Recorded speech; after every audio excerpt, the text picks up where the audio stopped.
Baka ito na yung better option for you kesa doon sa bago. This is the Redmi Note 13 Pro Plus and I know mayroon ng 14 Pro Plus na lumabas ngayon pero baka ito pa rin ang better option para sa'yo. One thing to note though, this phone still has curved edges which might be a turn off para sa iba kasi ma-feel nila na parang outdated na yung design na yun and mas prefer yung mga flat edges like what other phones do right now. Performance-wise, battery smooth talagang phone na to and hindi pa ako nakaramdam ng lag sa kanya ever since nagamit ko siya. And something na nagustuhan ko talaga dito is yung haptic feedback niya. It's way better than the CMF Phone 1 and close na sa pixels ang quality ng haptics nito and sarap na sarap talaga ako pag nagta-type with this phone.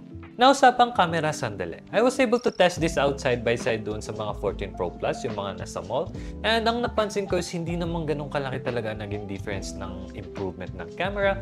Though napansin ko for some reason, I don't know kung ako lang, mas nagustuhan ko yung ultra-wide quality ng 13 Pro Plus kesa doon sa 14 Pro Plus for some reason.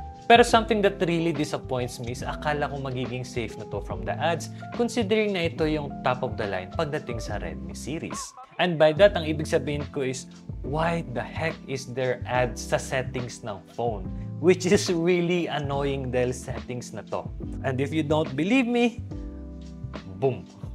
Although nabawasan naman na yung amount ng ads na tinatapon sa mukha mo, still, come on, mid-range phone na to. Buti sana ko yung mga under 10K or 5K na phones acceptable pa. Actually, yung sa Tecno nga, under 5K lang yun, pero hindi naman nagkaroon ng ads or di ako naka-experience ng tinatapunan ng ads sa mukha. Now, pagdating sa games, wala akong complaint sa kanya. Everything is buttery smooth and kaya niya yung mga nilalaro ko, mapamabigat man or not. Ang nakikita kong nag-i-stand out na difference ng 14 Pro Plus with the 13 Pro Plus is 1, yung 14 goes all the way to 3000 nits na peak ng brightness, while this one stays until 1800 lang. As well as the 14 uses a Snapdragon chipset now while this one still uses a Dimensity chipset. Pagdating sa brand new prices nito, ang 512GB is ka-price na ng 256GB ng 14 Pro Plus.